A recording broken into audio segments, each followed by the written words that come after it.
get devoured. It's the power. LSU with Carter, it's the power. LSU with Carter, man, I'm headed to the field. Terror of the tiger, I'ma always keep it real. Every team gon' get devoured. It's the power. LSU with Carter, it's the power. LSU with Carter. Let's freaking go. Are you freaking kidding me? Jay Johnson, is he the best coach I have ever seen in any sport at LSU? The truth is nobody will ever beat Skip Bertman, right? Because you have to factor in him actually starting LSU baseball to being what it is now. You also have to factor in his work as an athletic director and all the way up until now as a liaison for the program, going all the way back to him talking to the Coastal Carolina coach who went off the rails this weekend, to UALR's baseball program who almost upset us in the regionals. Their program using a bunch of Skip Bertman tactics and motivation. So Skip will always be, to me, the best coach in any sport at LSU. It's going to be really, really, really tough. But with that said, in the sport I feel is the hardest to win, in one of the few places where national championships are the standard, so the pressure is beyond immense, in a sport that has seen the conference become one of the best conferences in any sport in the history of collegiate athletics. Jay Johnson has been to 2 College World Series in 4 years and has constantly had this team ready to play. And he won a national championship with a team that a lot of head coaches would have won a national championship with in 2023. But he also, in 2025, to me, won a national championship with a roster that nobody would ever say is one of the best LSU rosters ever. I'm not saying it wasn't a bad roster. I can argue this was the grittiest roster LSU has ever had. But the fact that with this team having its deficiencies in the lineup offensively, the fact that you're able to win with offensive brute force and explosion in 2023 and absolute sun-run pitching with Paul Skeens, you do it this year with 2 elite aces and some amazing defense. It is unfreaking believable that this guy has done what he has done with coaches coming in and out. And there's not been a whole lot of coaching turnover, but there's coaches that have interviewed for other jobs. One in Wes Johnson who left, who is a very good pitching coach and now is one of the best baseball coaches now in college baseball with Georgia. The truth is simple. I do not know if, when it's all said and done, Jay Johnson will be the best coach of all time at LSU. I will say that I do know what my eyes are seeing. And we are witnessing a guy that I don't like to compare to other coaches because he is the best college coach in any sport, in my mind, of all time. It's Nick Saban. That's why the thumbnail says Nick Part 2. And I know we have referenced that name a few times. As tomorrow comes, it's the championship celebration that'll be at Alec Box Stadium tomorrow night. If you are in Baton Rouge, it'll start at 8 p.m. I highly recommend you get there at 7 p.m. Central Time. And a place is going to be packed. For those that went to the championship Alec Box celebration a few years ago, you know how electric it was. My good friend Blake Ruffino went to it. A lot of you went to it. You should go. I do think it is worth the trip because a lot of these baseball players are getting ready for summer league as they take the next steps in their career. A lot of these guys are getting ready for the transfer portal. And the thing that constantly amazes me about Jay Johnson, and this is what really puts him over the top, is the guy is always thinking about the next thing. So the weird thing about this, so we did, for those that are only tuning in for tonight, my weekend was one of the best weekends I've ever had in my career. I got to fly to New York City, go to Fanatics Fest, be a part of, to me, one of the most legendary collection of sports legends, Tom Brady, LeBron James. But honestly, If there was one school that was represented the most at Fanatics Fest, it was LSU. Livy Dunn, Todd Graves, okay? It gets even better than that. Jaden Daniels, Malik Neighbors, Joe Burrow, Jaden Daniels, Odell Beckham Jr. The list goes on and on and on. And I got to be there to see Jaden Daniels on a panel with Joe Montana and Dan Marino, who a lot of you looked up to. That was a pretty chilling moment for your boy. So I was very fortunate to get to go to that. There was a piece of me that I wish I could have been a part of the Omaha celebration, because Omaha is heaven on earth. Whether LSU is there or not, it is still a fun trip. So I highly recommend you go ahead and book your trip for next year, because Jay Johnson's going to be there. I guarantee it. But what happened was we normally don't do baseball post-game shows, but it was a College World Series. So I made sure to do some from our hotel room in New York. And in the background, Game 7 had started when we had actually started our post-game show. And one thing that was very interesting to me was I was listening to the Oklahoma City Thunder general manager. His name is Sam Presti, all right? And Sam Presti, the way he talks reminds me so much of how Jay Johnson thinks of things, because in the post-game interview with Scott Van Pelt, Sam Presti was ready to talk about the NBA draft, which is in just a few days. A guy that worked 18 years building a small market team to become an NBA champion was already thinking about the next thing. So what has Jay Johnson done in interviews? Interview with Paul Feinbaum. He shares the story of him recruiting a transfer portal kid during the College World Series. And I'm not saying Jay Johnson is the only coach who does that, but listen to every damn interview this guy does. 99% of the time, he's talking about recruiting. And as great as Jay Johnson is, some of you have brought this up, including Kevin. As great as Jay Johnson is at setting a lineup, as great as Jay Johnson is as managing his pitchers, managing the emotions, making his players the stars and not him, the thing he does better than anyone else is recruit. He freaking recruits his ass off. And he, to me, when it's all said and done, I do believe Jay Johnson will be on the Mount Rushmore of LSU coaches in any sport. I really do believe it. 2 natties in 4 years. It's hard to envision him not winning at least 2 more. Now, baseball's wacky, and there are so many great teams out there. Arkansas, Dave Van Horn are still there. Tennessee and Tony Vitello are still there. All those great programs are still out there. Texas will come back with a vengeance with the snake that is Schwarzenegger. But Jay Johnson is locked in. It's impossible for him to get a better job than this, unless he gets like a $5 million a year coaching job, which that will never happen in baseball. At least I don't think so. I know what I'm seeing. I know what I'm witnessing. All right, I understand this is a football channel, women's basketball second channel. I will never tell you that I am Mikey Matuk or Ben McDonald level LSU baseball analyst. But you guys know what you're witnessing. You guys feel it. You know what you see. You are not dumb. I am not dumb. I say dumb things, but I try not to hyperbolize things. You are witnessing an all-time great coach in any sport. In any sport. Now, I will tell you this. There have been plenty of bad sports takes about Jay Johnson, and they have been victory lapped. Glenn Gilbo, random users on Twitter, whatever. All debates can be laid to rest. All debates. He is elite. Now, the next thing that comes to mind as we get our first super chat of the evening coming in hot from LA Mom. She actually, and this is true, I'm not making this up.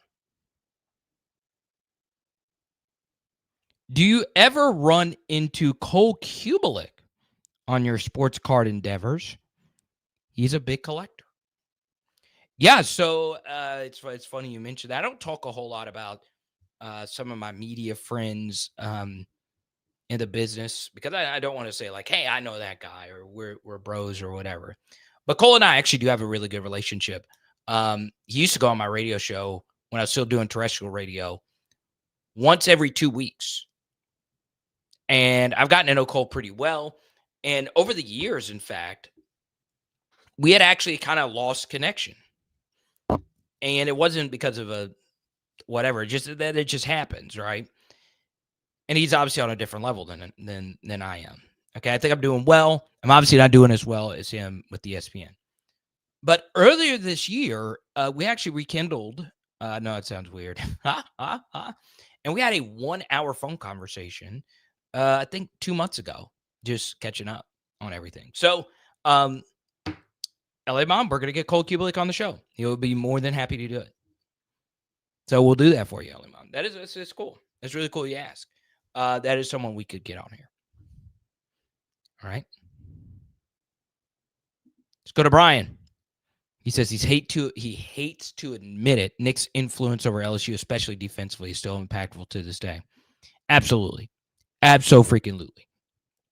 I will also say Jay Johnson would hate me talking about him being an all-time great.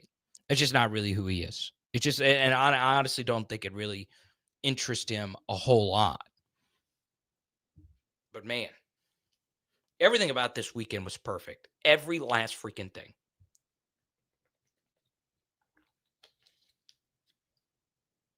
Now, I do want to talk about a few things that have come out of Omaha. And a few of you have texted me about this. And I don't really have an opinion on it because I do have an opinion on it. But there's some murky details around Derek Curiel's walk-up song. So for those that aren't familiar, every hitter at the collegiate level, or at least at the high power level, they have a walk-up song. So they are able to walk up to whatever music that they choose to walk up to. All right. And Derek Curiel's song is a Kanye West song that's, Kanye has become a spiritual singer. And they did not let him do his walk-up song at the College World Series. And it's kind of become a kerfuffle here. Some are thinking it's because it was a Christian song. Jacques Doucet, before we hopped on here, said it was because of because it was a Kanye West song, because obviously Kanye is out there. Whatever the case may be, one thing that cannot happen to me is a neutered down version of walk-up songs, because that is what makes baseball unique. You have these walk-up songs that players get to pick unique to them, that's only played at most 5 to 6 times. So my main opinion on this is we need walk-up songs to remain. We do. Obviously, it gets into a slippery slope over, well, I want R. Kelly to be my walk-up song. There are a lot of R. Kelly songs that we grew up on. That doesn't mean we condone some of his behaviors. I saw Michael Jackson's Broadway show while I was in New York City. It might be the greatest Broadway show of all time. Obviously, a lot of extracurriculars away from the microphone for Michael as well. So for me, I'll wait for more details to come out regarding this. Obviously, Derek Curiel should be allowed to play the walk-up song that he played all season. But we do need a statement from the NCAA before anything actually comes to be. What we can't have happen, though, is the walk-up songs go away. I freaking love walk-up music. I think it's awesome. I think it makes baseball very unique that you are able to pick a song that you enjoy. So there you go. Now, tomorrow night, we will be live at our normal time at 6 p.m. We have to start at 8 p.m. Central. I went to a doctor's appointment with my mother, who is diabetic. And guess what? The reports were great. You're always concerned with the diabetes and everything was good with that. So we'll be back at our normal time at 6 p.m. Central. I actually ran into a few LSU fans, which was awesome in Central Arkansas. So we had to go see our specialists all the way up in Little Rock. And for those LSU fans, I shared an email. If you're watching this right now, announce yourself, because I told them that we were going live tonight. So really, really, really cool stuff. Now I want to get into the next thing that I have written down here is Brian Kelly. All right, so is there any extra pressure on Brian Kelly now to win something, or at least go to the playoff? And the answer to that is absolutely yes. The answer is absolutely yes. And if you would have told anyone, Brian Kelly and Jay Johnson essentially hired at the same time, that Jay Johnson would have won 2 natties before Brian Kelly won one of them, you would think that all of us are crazy. There's no doubt in anyone's mind that, it's not totally implausible that Jay Johnson could do something like that. But, or LSU baseball, if you will, could do something like that. It is insane, though, that Brian Kelly's not been to a playoff. He's not been to a playoff yet. And that's not the absolute highest barometer of success. Now, is it harder for me to see you go to the college football playoff than it is for, I guess you could say, a baseball team making it to a College World Series? Yes, I could make a strong case that that is the case. But I do think it's harder to actually win the national championship in baseball than it is to actually win the national championship in college football. All right. So I don't think one extra natty puts any more pressure on BK. I don't think that necessarily changes the picture for him at all. What I do think changes is how fans feel about him. Because every time something good happens to LSU, your rival fans, or in the streets, they call it your ops, they want to find something negative. Well, guess what? With LSU baseball, there's nothing really negative you could say about them right now. There's not. Like when LSU won in 2023, everyone said, well, it was a fluke. Anyone could have won with Paul Skeens and Dylan Cruz, so on and so on. But now you can't say anything. You literally can't say anything. This is one of the most impressive 4-year runs in the history of the sport. Ever. Okay? So what did the haters say? LSU fans have to wake up knowing Brian Kelly is still your coach. This was an interesting thing that happened to me in New York City. All right. Is in New York, there are a lot of Notre Dame fans. A lot. I did not know that. I thought most of Notre Dame's fans in metropolises, or metropoli, if that is a plural version of a big city, whatever, thought they were mostly in Chicago, and they are. I was shocked how many Notre Dame things I saw. Not even at Fanatics Fest, just around. Notre Dame hats. And I talked to a guy in an elevator who was wearing a South Carolina shirt, and he was like, well, my daughter goes here, but I'm a Notre Dame fan. I was wearing my LSU Roback shirt, and he was like, I hate Brian Kelly's guts. And he said, you know what? Brian Kelly is never going to win the big one. I know he is never going to win the big one.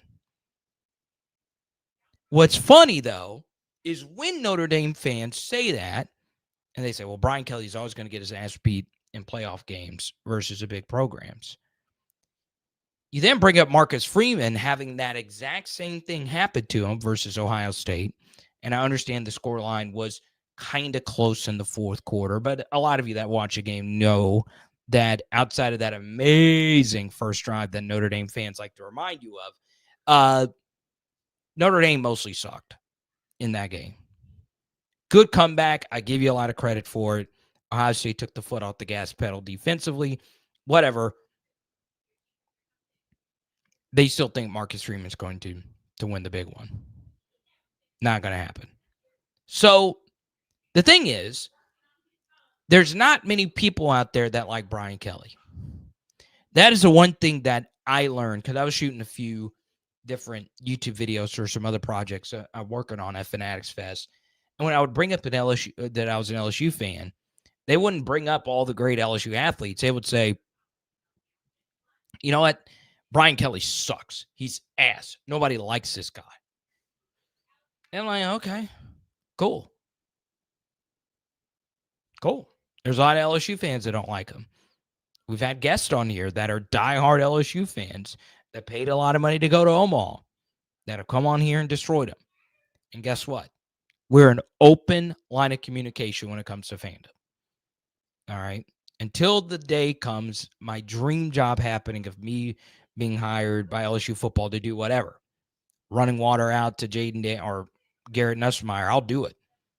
Until that happens, I will always open up lines of communication amongst LSU fans. The bottom line, though, is you should want more out of your program. I do think it is fine for you if you're mostly a football fan and not so much a baseball fan, like myself. I probably like LSU baseball more than, your football-only fans. You're frustrated. You're like, well, cool. I like baseball, but baseball's just not close to what football brings in revenue and what football brings in fandom-wise to the LSU program. So I understand it's perfectly fine for you to want more. Perfectly fine. Okay? Now, next thing. LSU lost a pretty big recruit recently that we have talked about quite a bit on this program.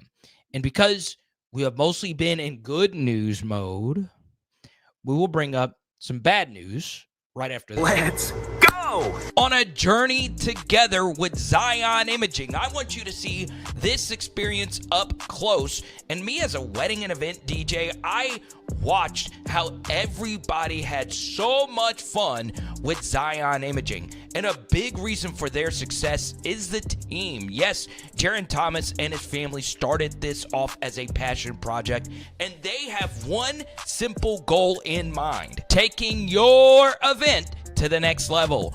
Whether it's a wedding, reunion, quinceañera, school, or corporate event, Zion Imaging is all about family-friendly fun. And I gotta show you on this tour the high-level technology that quickly sends your video session to your phone, whether it's iPhone or Android. Yes, it's the Zion Imaging 360 spin booth experience serving North Texas, North Louisiana, South Arkansas, Orlando, and more.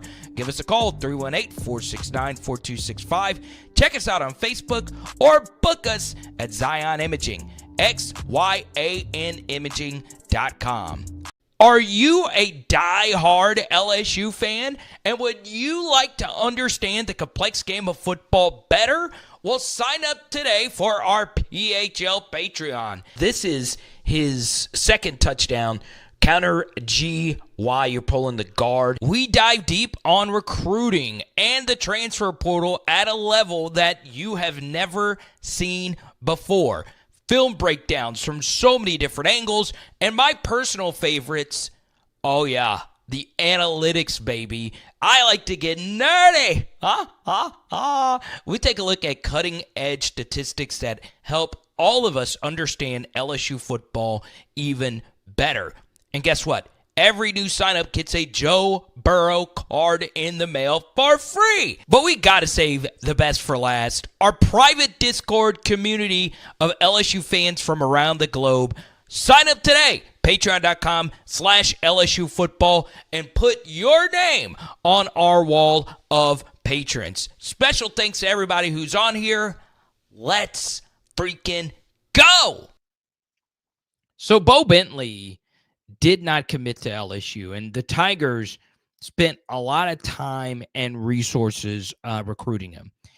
You know, I understand LSU saying, hey, we want to get a high school 2026 quarterback in this next cycle. And it makes a lot of sense as to why.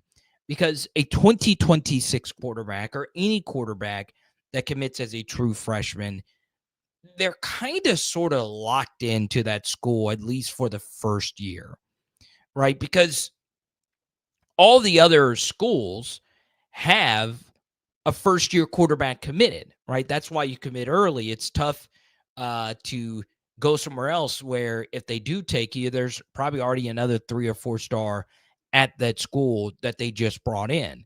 So bringing in a 2026 quarterback is a quarterback that's kind of locked in, one that one you can theoretically develop, and it's just someone that can get some practice reps in and provide yourself a good depth piece with 4 games to spare as a true freshman. I do think we have overstated the importance of landing somebody. So there was a 3-star that they offered whose name slips my mind. I've not watched him yet, so I don't really have an opinion on him. He was committed to Boise State, but he decommitted because Oregon started pursuing him. And then other schools started pursuing him. He's a 4-star on On3. He's a 3-star on the other services. I've not watched him at all. But one thing you will notice, because once again, I'm not the recruiting insider, but if I start talking more about a recruit, it's because there's information that is being sent my way about a certain recruit liking LSU. And some of that information is not turned out to those being commitments. There's a running back who LSU was after, and I liked him a lot. He caught 30-plus passes out of the backfield. I love pass-catching young backs because theoretically you can make them a third down back if need be. If you already have a workhorse that's been in the program for a while. He was out of Carthage, Texas, and he ended up committing to Texas A&M. Bo Bentley ends up committing to Oklahoma. All right. I like Bo Bentley. I'll be honest. I liked him. I didn't love him for a few reasons. I thought the passing volume in terms of yardage was a little low. And based on some of my, historical data that I've obtained, in particular, more so LSU quarterbacks, I would like to one day do this, expanding the data set for the rest of the SEC. Historically, the quarterbacks who in their final years of high school football put up a ton of yardage turn out to be your better quarterbacks at LSU. It's just what the data says. And Bo Bentley had quite a few of these kind of 115-yard games. Now, he can run, and he's got a lot of juice as a runner. It felt when I watched him, and this is a very good compliment, even though he was a rival school. The lady who super chat earlier, LA Mom's a big fan of this player. Not a big fan, but just an admirer of his talent.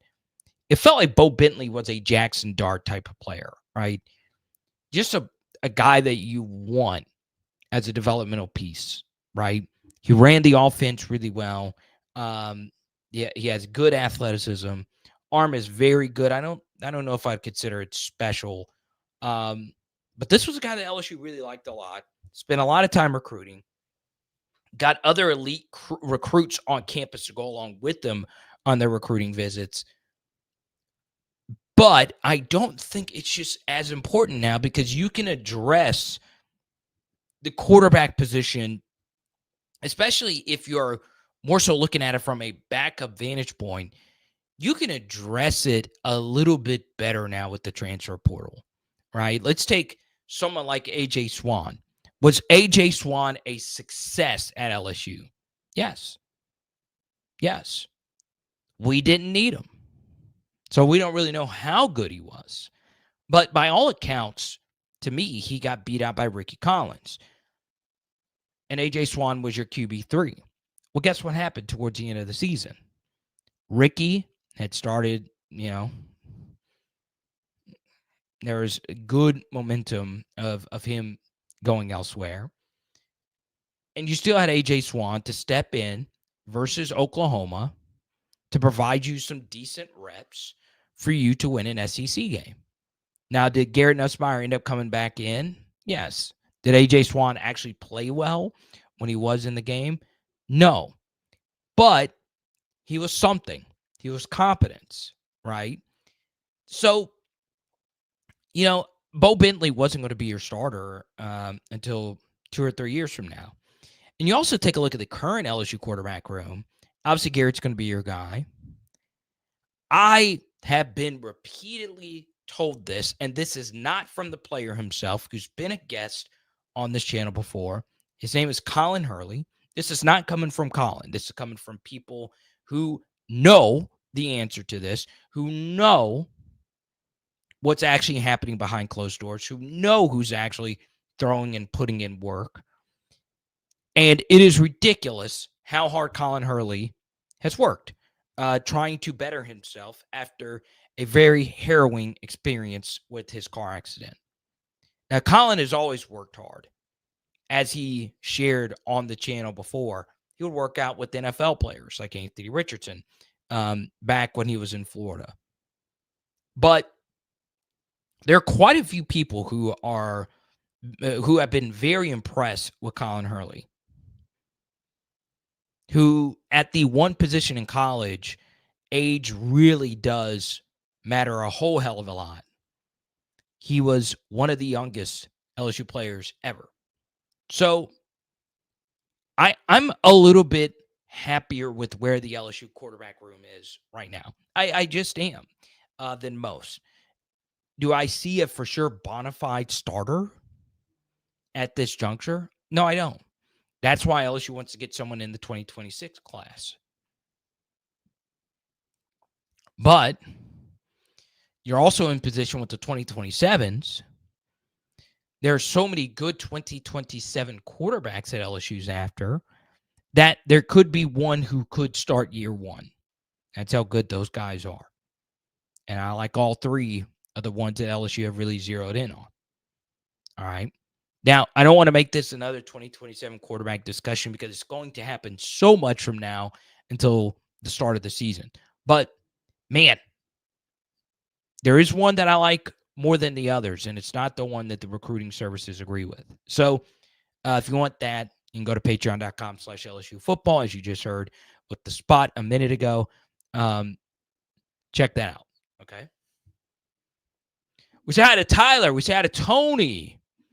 Call me Larry says smash the like button. LA Mom, good to see you. Man, it feels good to be back in the South. I freaking love New York City. I do.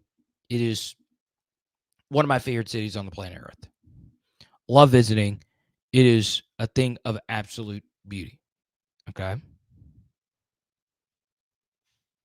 But the South is where it's at, baby. It's where it's at. I don't know if I could take the subway every day. I don't know.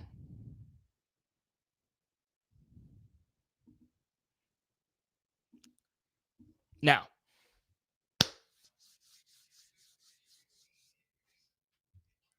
I do want to bring something up that I feel is very important.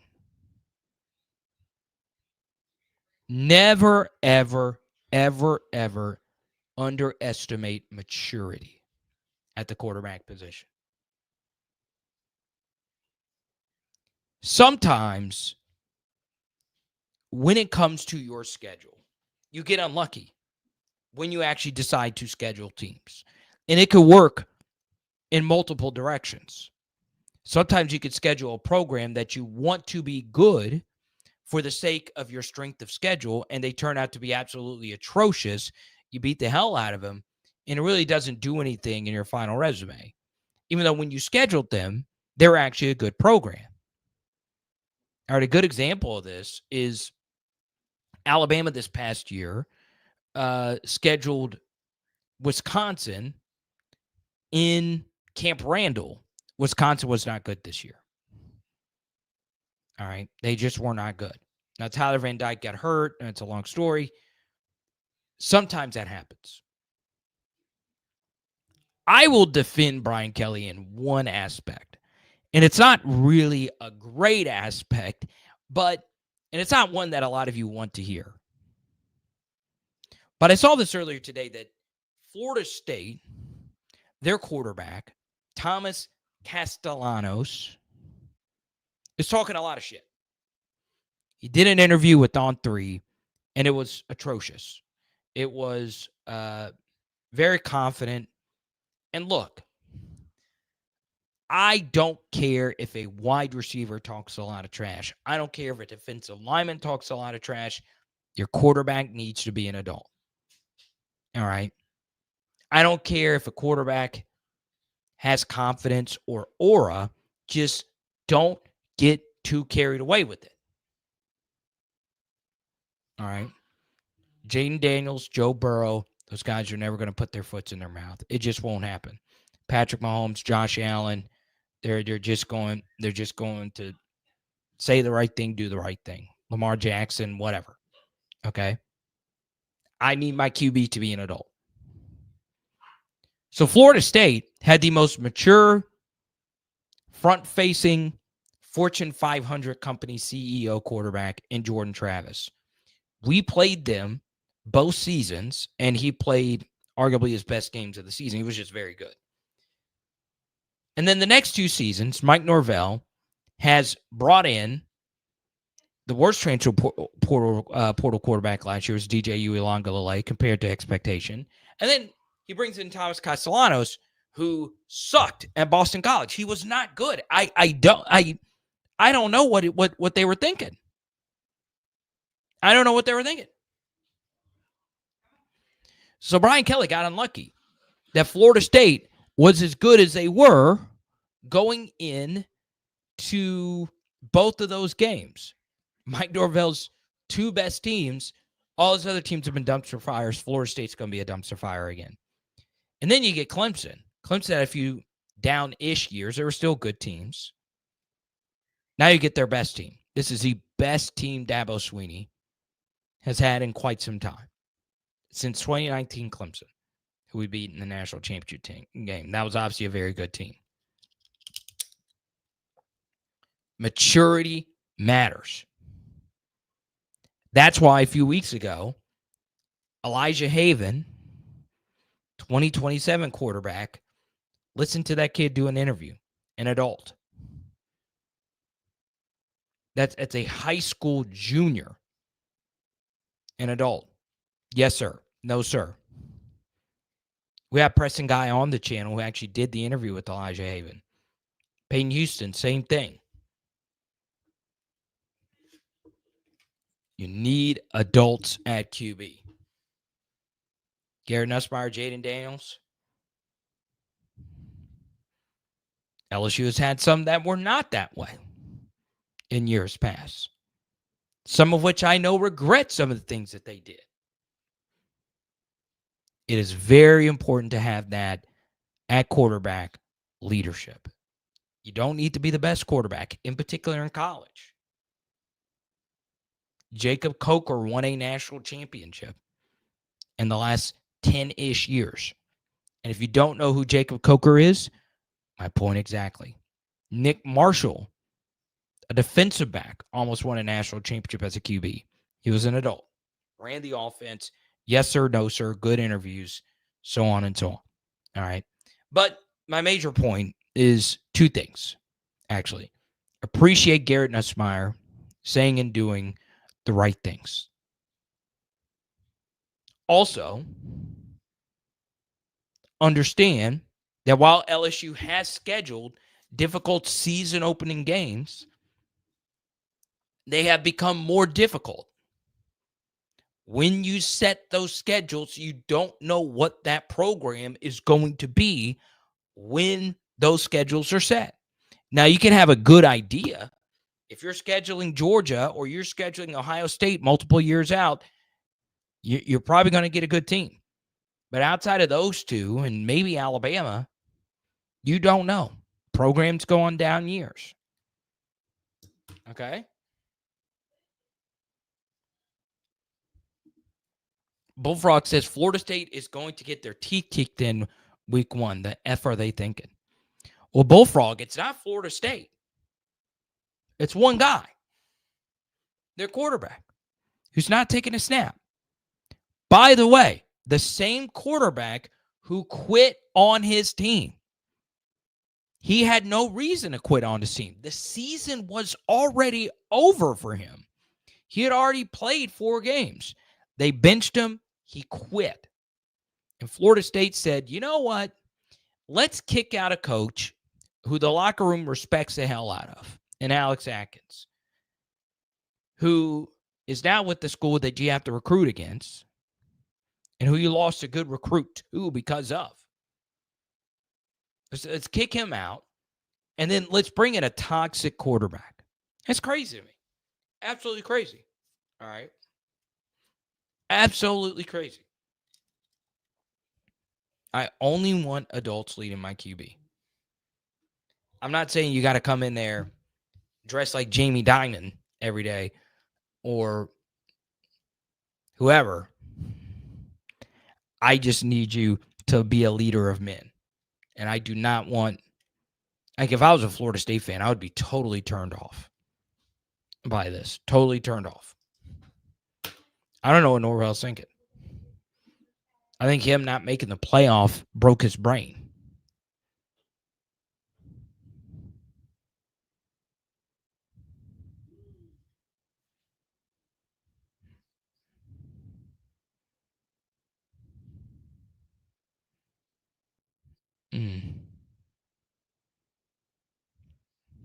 Let's see. This comes in via Twitter. Carter, I found this hilarious. People didn't think you knew who T-Bob was. Yeah, I made a joke about T-Bob being in one of the LSU team photos. And I just said, who the F is that loser? Or something like that. T-Bob and I have a really good friendship. It goes all the way back. We used to do a show together. Love T-Bob. Friend of the channel. Has ever been on PHO. We got to change that soon. And it was a joke. But there's people who genuinely thought I did not know who T-Bob was.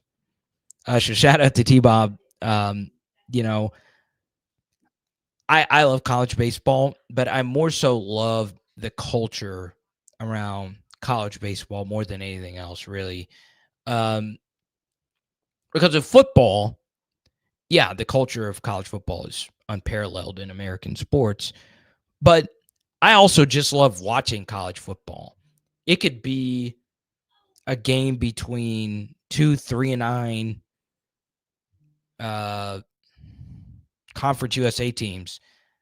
I'm going to watch it. All right, I'm just going to watch it because I love football. I'm not going to watch 2 bad teams play each other in college baseball. All right. What I will watch, though, is a close regional game between a 4 seed and a 1 seed, like Murray State and Duke. I thought that was, to me, outside of LSU stuff, a highlight. Murray State, the Racers, the Fighting John Morant and Matt McMahons finding a way to the College World Series. I think that was the best moment of the regionals at the very least.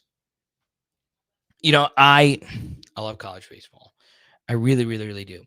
But I love the fans. I love that so many people care. So there you go. Chance chiming in with the poll question. Dede Bro isn't top 10. Jay Clark is 1,000% better. I think some would agree with that. I wouldn't say 1,000%. So for those that don't know, Dede Bro is the gymnastics coach who was at LSU for 30-plus years. He was very good. But Jay Clark, of course, won the Natty. I just put Dede Bro up there because, you know, she was there for so long and she was very, very, very good as a gymnastics coach.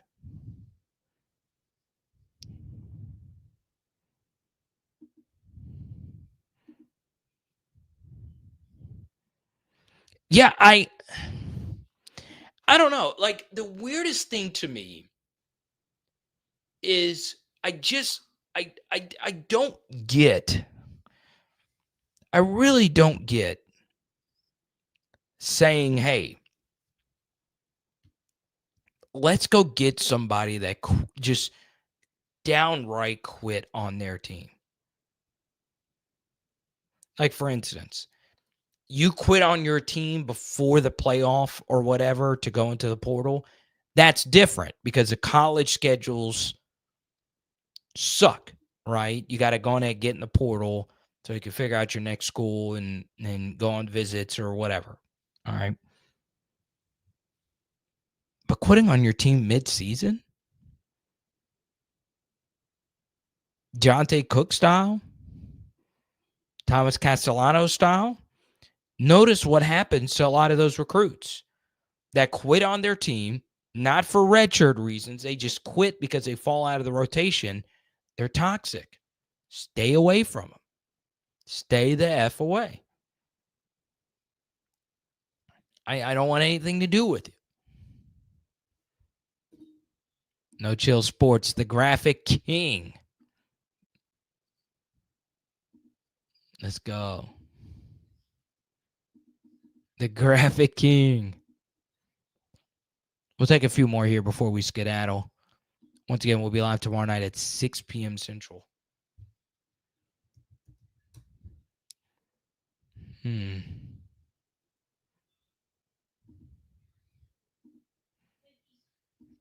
Let's see here. All right. I always go on tangents towards the end. It might not be LSU football related. But had something happen to me. I don't live in a big city.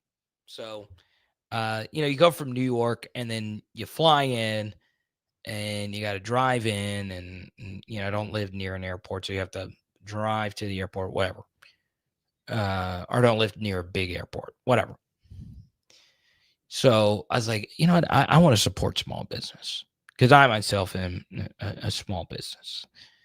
And I order fajitas to go last night from, a local Mexican joint. Now, anybody that lives in a small town, you know that most southern small towns have an overabundance of Mexican restaurants. And they're mostly good. So the competition, it's weird because you're in a smaller town. There's a lot of things that don't have competition, right? You have a Hibbett Sports. Guess what? That Hibbett doesn't have to be the highest quality Hibbett because there's no academies. There's no Dick's. Pause. There's none of that, right? But Mexican restaurants have a high standard because, well, there's a lot of Mexican restaurants in small towns. And most of them around here are excellent. But I ordered fajitas, and I thought, all right, I thought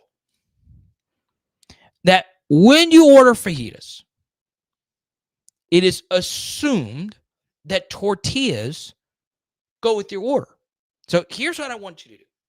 Type Y for yes, type N for no. Should it be assumed that when you order fajitas, you get tortas? Type Y for yes, type N for no. Should it be assumed? I'm not dramatic when it comes to food. All right. Lucky enough during this weight loss journey, I have had not as much of an addiction to food. It used to be everything. It used to be so freaking important to me. Food.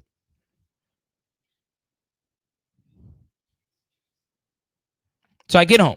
I don't see any tortillas. And here's the funny thing about it is this Mexican restaurant is actually within somewhat walking distance of where I live. Okay, so it's not hop, skip, and a jump. I call it, make the order, pick it up, come back. So I could drive back and ask for them. But I decided to call because I said, look, it might be that you are supposed to ask for them. So I wanted to know if they legitimately forgot to put them in or if you have to ask for them. I've ordered from this place before. Every single time, I have not needed to ask for the tortillas with the fajitas. So I call, lady picks up, had a little bit of an attitude, and she said, well, you got to ask for them. And one said in that tone. I was like, I should know. I have to ask for the tortillas. Absolutely crazy to me. Absolutely crazy to me. Like, it was my fault. Do you order a hamburger? And you have to say, hey, can you include buns, please? What are we doing? What are we doing?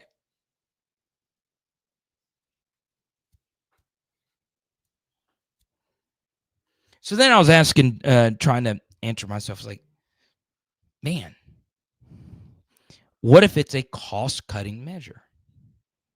The price of the fajitas have actually indeed gone up. It's been a while since I've ordered them, so standards might have changed. But look, hell yes, yes, yes. It is assumed that would be in the order. I digress. Couldn't believe it, though.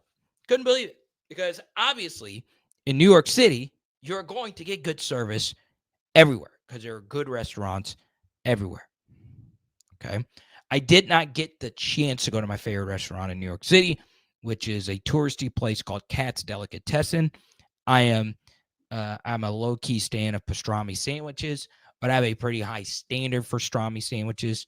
Katz is pretty expensive for a pastrami sandwich, kind of out of my range personally, but I pay it because I am that guy. So I understand it's a juxtaposition going from a city of 10 million people to a town of not that. But come on. The only thing I ask out of restaurants is you being direct. All right. Because if she would have just said, hey, we've changed our policy, or she would have kindly said, yeah, you got to ask for them. Everybody's struggling now. But it is what it is. So yesterday, I had to eat this meat loose. Fork, silver tin. Nobody likes that. I didn't ask for chunky soup. It's crazy. I mean, goodness gracious. It's insane to me. Absolutely insane. But that'll do it for me tonight. I want to say thanks to each and every one of you. And most importantly, thanks to Jay Johnson. All right. Now, this is important. So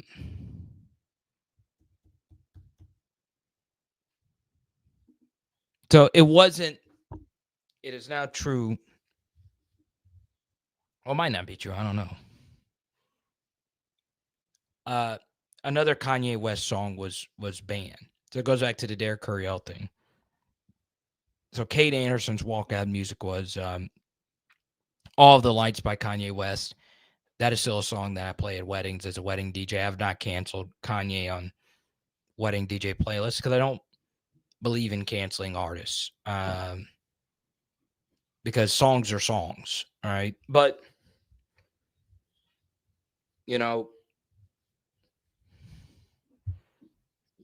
NCAA said we don't want any Kanye West to be played. And they're well within their right of doing that. It's just, I'm just letting the NCAA know, and they don't care about slippery slopes very easily, as you can tell with a lot of their hypocrisy over the years. Y'all, there's a lot of slippery slopes. Don't you think that there were some? I don't know every team's walkout song or whatever, but I guarantee you that there was at least one person there who had a Michael Jackson song requested. All right. I guarantee you that some people requested Morgan Wallen and other controversial artists. It's a very slippery slope. It is a very, very slippery slope. And I am arguing that unless these songs themselves have nefarious meaning behind it, you should not cancel it. All right, a good example of this is YMCA has become a political song. All right, because it was the rallying cry of a presidential nomination, Donald Trump. All right, I still play YMCA at weddings. I still do, because before that became the rallying cry, it was a song of people uniting. So I just think it's slippery for the NCAA to say, you know what, we're just not going to play the Kanye West songs. I'm not condoning Kanye West with a lot of the stuff I do not agree with. I'm not condoning any of the artists. It's just it gets frisky.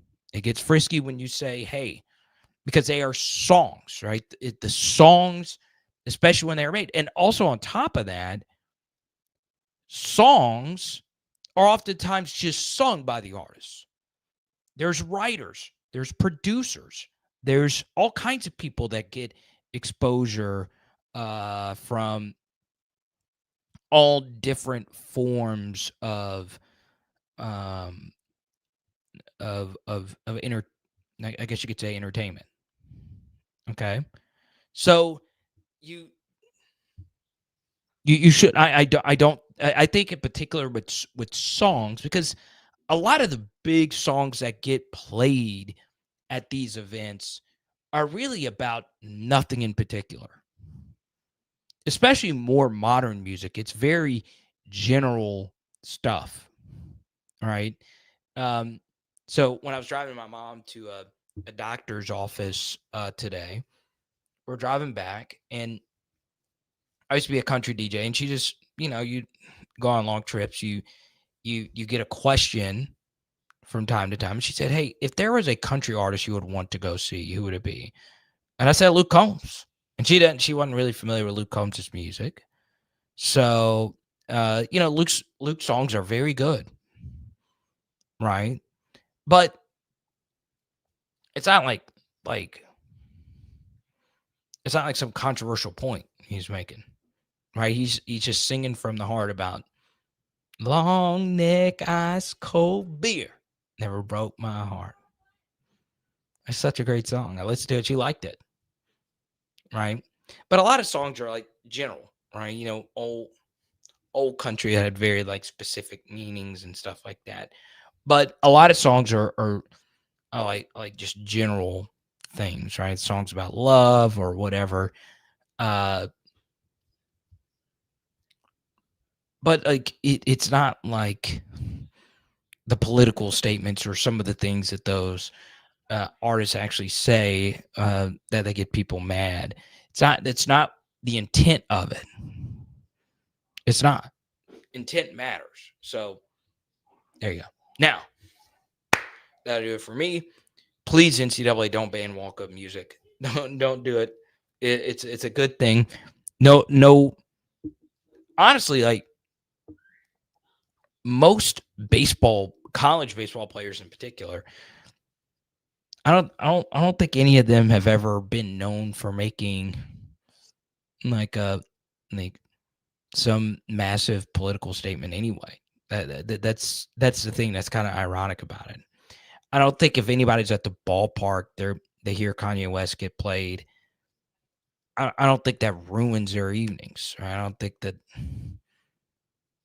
I really don't think that even crosses anyone's mind. In fact, I don't think it kind of becomes a Streisand effect thing. I don't think even fans pay attention to the Walkup song.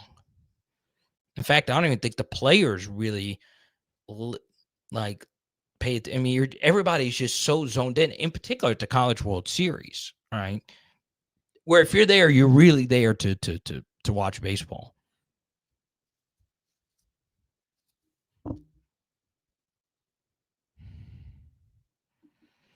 Win here with Call Me Larry. Kelly's biggest disappointment has been his coaching hires. You can't win without top-notch coordinators. Yeah, that's true. That's mostly true. Does Ohio State win the Natty last year without Chip Kelly? They probably don't, if we're being honest, because Chip was really good. Which is crazy because Ryan Day himself is also a really damn good play caller. I'm not sure if Ryan Day is like a great coach, but he didn't win a Natty. He is very good.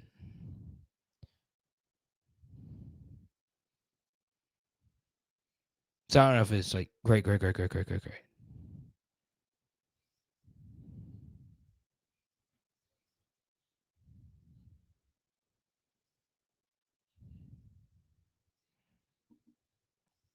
All right.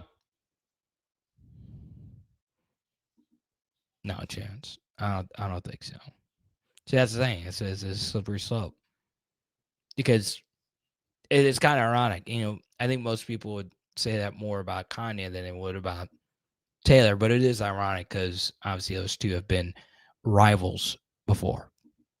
And it's Power Hour LSU. Boom. Tonight we are doing a lamb burger from a Mediterranean spot. Let's go.